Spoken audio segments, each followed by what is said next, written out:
எங்கள் சொந்தம் பார்த்தாலே சொர்க்கம் சொத்தி போகுமே எங்கள் வீட்டு பூத்தாலே பூவின் சாயம் போகுமே.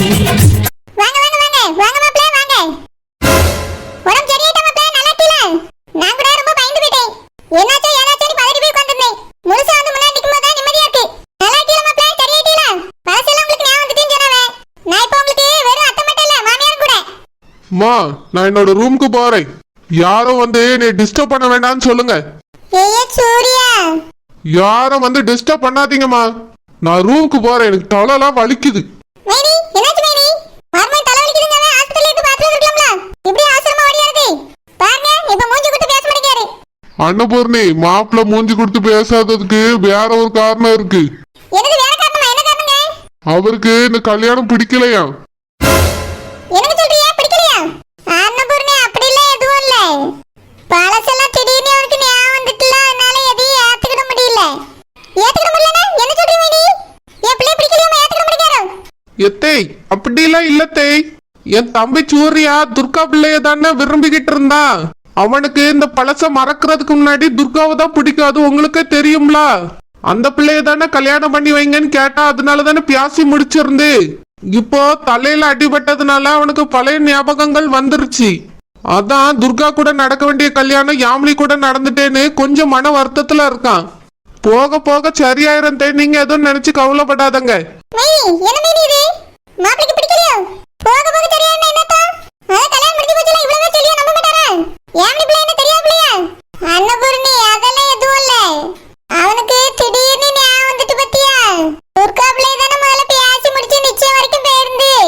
அதோட அவனுக்கு பழசெல்லாம் மறந்து போச்சு. இப்பதான் ஞாபகம் வந்திருக்கு. ஞாபகம் வந்தோடனே யாமினி தான் உன் பொண்டாட்டின்னு சொன்ன உடனே அவனால ஏத்துக்கிட முடியல. கொஞ்சம் குழப்பத்துல இருக்கான் பாத்துக்க. 5-6 நாள் போனா எல்லாம் சரியாயிரும். என்ன மீன் சொல்றியே? 5-6 நாள் என்னத்தான்? இன்னைக்கு திரும்ப முதல் ராத்திரிக்கு ஏற்பாடு பண்ணிடலாம் நான் நினைச்சிட்டு இருக்கேன். நீங்க 5-6 நாள் 6-7 நாள் என்னத்தான்? அன்னபூர்ணி பழசெல்லாம் மறந்து போயிருக்கும் போது நம்ம கல்யாணத்துக்கு சம்மதமையான்னு கேட்ட உடனே அவன் சரின்னு சொல்லிட்டு தாலியும் கட்டிட்டான். ஆனா இப்போ முதல்ல இருந்த ஞாபகம் வந்துட்டு பத்தியா, அதனால அவனால ஏத்துக்கிட முடியல. நம்மளும் போட்டு அவனை ரொம்ப அழுத்தம் கொடுத்தா இன்னும் வருத்தப்படுவான் பாத்துக்க. கொஞ்சம் பொறுமையா இரு, அவன் புரிஞ்சுக்கிடுவான். யாமினி ஏத்துக்கிடுவான். அது வரைக்கும் அவன்கிட்ட எதுவும் யாரும் பேசாதங்க. அவனா சரியாயி மனசளவுல அவளை ஏத்துக்கிட்டதுக்கு வரட்டும், அதுக்கு வர பாப்போம். அன்னபூர்ணி, இதுக்குதான் சொன்னேன் வேண்டாம் வேண்டான்னு. இப்ப எத்தனை பிரச்சனை, எத்தனை குழப்பம் பாரு. இந்த வீட்டுல நிம்மதியா நம்ம பிள்ளையால வாழ முடியுமா? எல்லாம் உன் அவசர புத்தினால வந்த பிரச்சனை இது. ஐயே தம்பி தங்கராசு, நீ அப்படிலாம் சொல்லாதப்பா. என் பிள்ளையும் முதல்ல சரின்னு சொல்லிதான் அவ கழுத்துல தாலி கட்டினா. எல்லாரும் கேட்டுதான் கட்டி வச்சோம். ஆனா அவனுக்கு பழைய ஞாபகம் வந்துட்டனால இப்ப கொஞ்சம் குழம்பிய, வேற ஒண்ணும் இல்ல. நாங்க எடுத்து சொல்லியே எல்லாம் சரியாயிரும். ஏக்கா, எனக்கு எதுவும் சரியாகிற மாதிரி தெரியல. என் பிள்ளை எங்க நல்லபடியா வாழுவானோ எனக்கு தோணல. அதனால நாங்க யாமினிய கூட்டிட்டு போறோம். அவருக்கு எப்ப என் பிள்ளை கூட வாழணும்னு இஷ்டம் வருதோ அப்ப வந்து கூப்பிட சொல்லுங்க, அனுப்பி வைக்கும். ஏங்க நீங்க என்னங்க பேசுறீங்க? நம்ம பிள்ளை கல்யாணம் ஆகி போச்சு. இது அவ புருஷன் வீடு. நல்லதா கெட்டதா குட்டையா நெட்டையா அவ எல்லாத்துக்கும் தாங்கிட்டு இந்த வீட்டுல இருந்தாகணும். அன்னபூர்ணி, மாப்பிள்ளைக்கு அவளை பிடிக்கல. அப்படி இருக்கும்போது அவ இங்க இருந்தா எப்படி நிம்மதியா இருப்பா? நாம கூட கூட்டிட்டு போய் அங்க வச்சுக்கிடலாம். இங்க இருந்தா தேவையில்லாத பிரச்சனை தான் வரும்னு எனக்கு தோணுது அன்னபூர்ணி. அதெல்லாம் ஒரு பிரச்சனையும் வராது தங்கராசு. நான் தான் இருக்கேன்ல, நான் பாத்துக்கிட்டேன். ஏக்கா, உங்க மூத்த மருமகள் எங்க? அவ அவிய அம்மா வீட்டுக்கு போயிருக்கப்பா, வருவா. ஏதோ பிரச்சனை நடந்துச்சுன்னு கேள்விப்பட்டேன். அது சின்ன சின்ன பிரச்சனையில வீட்டுக்குள்ள வரத்தான் செய்யும், அது பாட்டுக்கு பேரும். இல்லக்கா, மூத்த மருமகளே உங்களால பாத்துக்கிட முடியல. என் பிள்ளைய மட்டும் எப்படி பாத்துக்கிடுவிய? அவ என்ன நான் பாத்துக்கிட்டே இருக்கேக்கு சின்ன பிள்ளையா? அவ அவிய அம்மா வீட்டுக்கு போனே ஆசைப்பட்டுட்டே இருந்தா, அத ஒரு சின்னதா ஒரு பிரச்சனை வந்தோடனே அதை சாக்கு வச்சு போயிருக்கா. 2 நாளையில வந்துருவா. நீ அதெல்லாம் பார்க்காத தங்கராசி. யாமினி அப்படி கிடையாது. யாமினி என் புருஷனோட தங்கச்சி பிள்ளை. இந்த வீட்டுக்கு நீ கட்டி தந்தாலும் தராட்டி அவளுக்கு இங்க இருக்கேக்கு எல்லா உரிமையும் இருக்கு. அதனால அவ கொஞ்சம் பொறுமையா இருக்கட்டும், அவன் ஏத்துக்கிடுவான். எல்லாம் சரியாயிரும். நீங்க இப்ப அவளை கூட்டிட்டுலாம் போக வேண்டாம். அன்னபூர்ணி, அப்போ வா நம்ம வீட்டுக்கு கிளம்புவோம். என்னங்க 2 நாள் இருக்கலாம்னு சொன்னீங்க? எனக்கு ஏதோ மனசு சரியில்லை, வீட்டுக்கு போவோம். வா, பிள்ளைகிட்ட சொல்லிட்டு கிளம்பலாம். ஏக்கா, நாங்க கிளம்புறோம்க்கா. ஏப்பா தங்கராசி, யாமினிக்கு நீங்களும் இருந்தாச்சுன்னா கொஞ்சம் நல்லா இருக்கும்ல. ஏன் அவசர அவசரமா கிளம்பணும்? இருங்கலாம், இருந்துட்டு 2 நாள் கழிச்சு போகலாம். இல்லக்கா, அங்க எல்லா வேலையும் போட்ட மாதிரியே போட்டுட்டு வந்துட்டேன். நான் போனாதான் அங்க வேலை நடக்கும்க்கா. அதனால நானும் அன்னபூர்ணியும் கிளம்புறேன். நீங்க பிள்ளைய பாத்துக்கிடுங்க.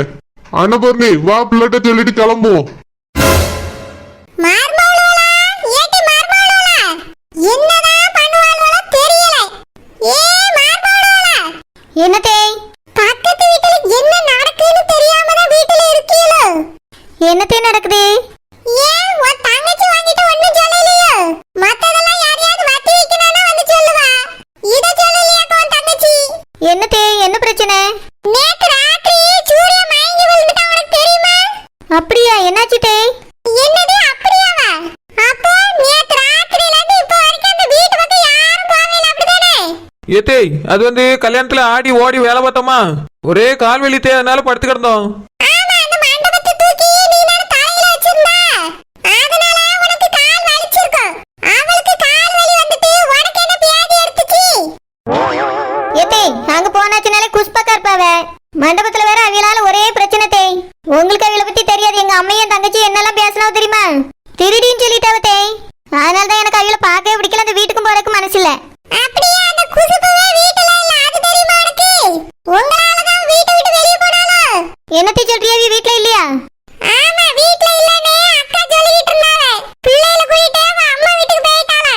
ஏதோ பிரச்சனைன்னு சொன்னாவ. என்ன பிரச்சனைன்னு ஒழுங்கா சொல்லல.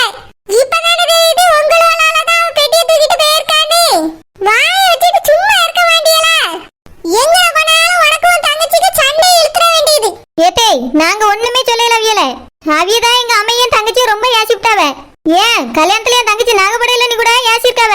பிறகு தாலி காணாம விட்டு நீ என் தங்கச்சி எங்க அம்மையும் தான் தேடிட்டாவன்னு யாசினாவ. தாலி கிடைச்சதுக்கு பிறகு யாசினாவ தேய்.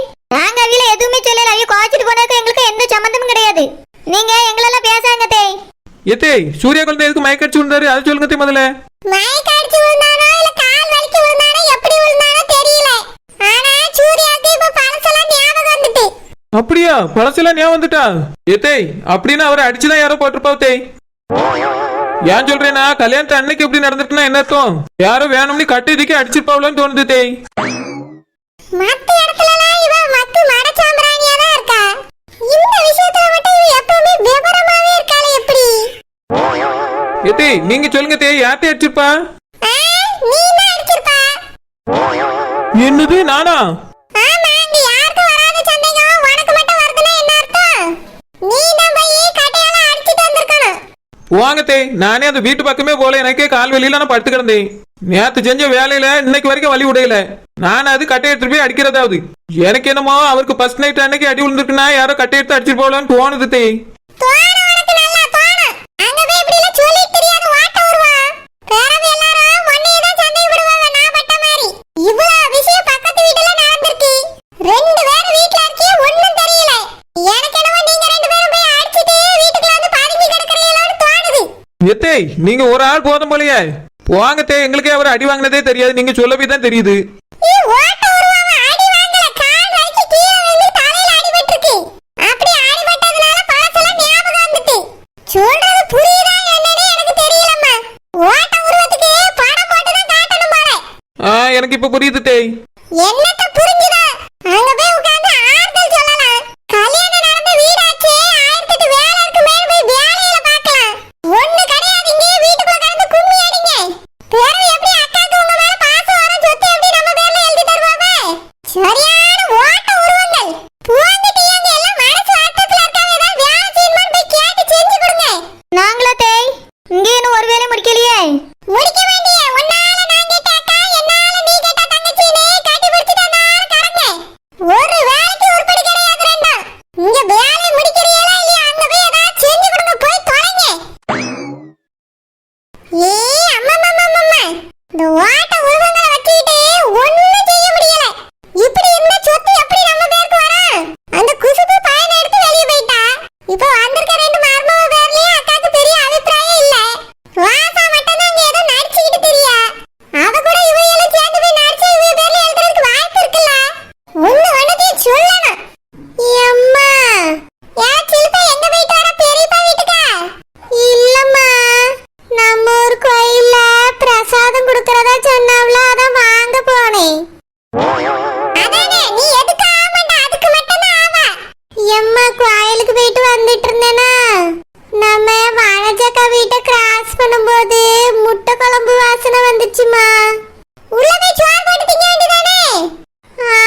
நினைச்சபடி நினைச்சபடி மாப்பிள்ள அமைஞ்சதடி, உனக்கென பிறந்தானோ உயிருடன் கலந்தானோ, உனக்கென பிறந்தானோ உயிருடன் கலந்தானோ, நினைச்சபடி நினைச்சபடி மன பொண்ணு அமைஞ்சதடி, உனக்கென பிறந்தாலோ உயிருடன் கலந்தாலோ. என்ன பாட்டெல்லாம் பலமா இருக்கு, குடிச்சிட்டு வந்திருக்கீங்களோ? செல்லா குட்டி, மாமா பார்த்தா குச்சோ மாதிரியாமா இருக்கு, எவ்வளவு பிரைட்டா இருக்கு பத்தியா? ராத்திரியில இருந்து ஆளைய காணோம், எந்தால போய் ஒளிஞ்சிய? ராத்திரி ஆனா வீட்டுக்கு வரணும்னு தெரியாதோ? எங்க போனிய? செல்லம், நீ உங்க அம்மா வீட்ல இருந்து வந்திருக்கலாம், என்னால அப்படி வர முடியுமா? அதான் நான் உங்க அம்மா வீட்டுக்கு போயிட்டேன்டா செல்லம். எங்க அம்மா வீட்டுக்கா? அங்க எதுக்கு போனிய? உன் தம்பிக்கு கல்யாணம் ஆயிருக்குல்ல, நியாயப்படி நம்ம அங்கதான்டா செல்லம் போயிருக்கணும். எதுக்கு இங்க வந்த? பின்ன எங்க அம்மா ஒரே யாச்சிட்டே இருக்காவ, எப்படி அங்க போய் இருக்க முடியும்? அது மட்டும் இல்ல, நாங்க நினைச்சபடி அந்த கல்யாணம் நடந்துச்சு. ஏதோ பேருக்கு நடந்த மாதிரி ஒரு கல்யாணம் என் தம்பிக்கு முடிஞ்சிருக்கு. அதான் அங்க போனாலே சந்தோஷமா இருக்காதுன்னு நான் வீட்டுக்கு வந்துட்டேன். அங்க போனா நீ பார்த்தாலே எங்க அம்மா யாச்சிட்டே இருப்பாவ. எதுக்கு யாச்சி வாங்கினா நான் வீட்டுக்கு வந்துட்டேன். நீங்க எதுக்கு அங்க போனீங்க? நீ அப்படி வரலாம், ஆனா நான் மாப்பிள்ளைக்கு மச்சான், என்னால அப்படி வர முடியுமா? அதான்மா நான் அங்க போனேன். செல்லா குட்டி, உனக்கு ஒரு விஷயம் தெரியுமா? என்ன விஷயம்? உன் தம்பிக்கு நேத்து ராத்திரி தலையில அடிபட்டு பழசெல்லாம் ஞாபகம் வந்துருச்சுமா. என்னது, என் தம்பிக்கு தலையில அடிபட்டு பழசெல்லாம் ஞாபகம் வந்துட்டா? ஆமாண்டா செல்லம், மாமா பக்கத்திலேயே தான் இருந்தேன். என்ன சொல்றீங்க? என்ன ஆச்சுன்னு தெரியல, உன் தம்பி திடீர்னு மயங்கி கிடந்தான். ஹாஸ்பிட்டல்ல கொண்டு போய் சேர்த்தோம். கீழே விழுந்து தலையில அடிபட்டதுல பழசெல்லாம் ஞாபகம் வந்துட்டுன்னு டாக்டர் சொன்னாவே. உன் தம்பிக்கு பழைய ஞாபகம் எல்லாம் வந்துட்டு. அப்படியா? நல்ல விஷயம் தான் நடந்திருக்கு. அம்மா, என் தம்பி இப்ப எப்படி இருக்கா? வீட்டுக்கே கூட்டிட்டு போயிட்டாவ செல்லம். உனக்கு இந்த விஷயம் தெரியாதா? தெரியாது, யாருமே சொல்லவும் இல்ல. எல்லாரும் என் மேல கோவத்துல இருக்காவல்ல, அதான் சொல்ல வேண்டாம் நினைச்சு விட்டுருப்பாவன்னு நினைக்கேன். மாப்பிள்ளைய வீட்டுக்கே கூட்டிட்டு போயிட்டாவுமா. நானும் இவ்வளவு நேரம் ஆஸ்பத்திரியில தான் இருந்தேன். அவைய வீட்டுக்கு கூட்டிட்டு போனாவளா, நான் இங்க நம்ம வீட்டுக்கு வந்துட்டேன். ஏங்க, என் தம்பிக்கு எந்த பிரச்சனை இல்லையே, நல்லா தானே இருக்கான்? உன் தம்பிக்கு ஒரு பிரச்சனையும் இல்லம்மா, அவன் நல்லாதான் இருக்கான். ஆனா பழைய ஞாபகம் வந்து புது ஞாபகம் எல்லாம் மறந்து போச்சு. என்னது, புது ஞாபகம் மறந்துட்டா? ஆமா செல்லம், மாப்பிள்ளைக்கு கல்யாணம் முடிஞ்சதே மறந்து போச்சு. ஐயோ, அப்ப யாமியோட வாழ்க்கை? மாப்பிள்ளைட்ட இந்த மாதிரி கல்யாணம் ஆயிட்டுங்கிற விஷயத்த சொல்லிட்டாவே. ஆனா அத மாப்பிள்ளையால ஏத்துக்கிட முடியல. என்ன சொல்றிய? ஆமா செல்லம், மனசுல துர்கா தானே இருக்கா.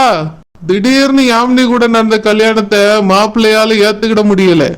நீ வேணா பாத்துட்டே இரு செல்லா குட்டி, மாப்பிள்ளை என்ன கொஞ்ச நாள்ல அந்த யாமினிய துரத்திடுவாரு. ஏங்க, உங்க வாயில நல்ல வார்த்தையே வராத, எதுக்கு இப்படி பேசுறீங்க? இப்பதான் என் தம்பிக்கு யாமினிக்கு கல்யாணம் முடிஞ்சிருக்கு, அதுக்குள்ள துரத்திடுவான்னு சொல்றீங்க? ஆமா செல்லம், பிடிக்காத பொண்ணு கூட உன் தம்பி எத்தனை நாள் வாழ்வான் சொல்லு? எனக்கு நல்ல தெரியும் சொல்ல குட்டி, உன் தம்பி அந்த பொண்ணை துரத்தி விட்டுருவான். அதுக்கப்புறம் நாம நினைச்சது நடந்துரும். என்ன நினைச்சது நடந்துரும்? என்ன நினைச்சீங்க? யோ, ஏதோ பிளான் பண்ணி போட்டு வச்சிருக்கீங்களோ?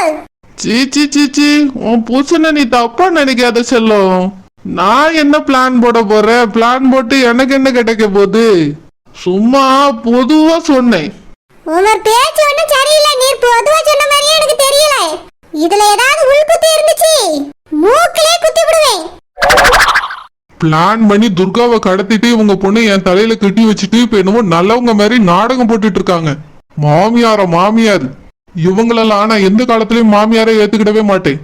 நான் ஆசைப்பட்ட விஷயத்த எனக்கு கிடைக்க விடாம பண்ணிட்டாங்க. இந்த சொத்துக்காக உங்க பொண்ணை என் தலையில கட்டி இருக்காங்க. இப்ப என்னவோ ரொம்ப நல்லவங்க மாதிரி நடிச்சிட்டு இருக்காங்க. இவங்களை பத்தி நான் உண்மையா இந்த வீட்டுக்கே தெரியப்படுத்துறேன். அதுக்கப்புறம் இந்த யாமினிய வீட்டை விட்டு துரத்துறேன்.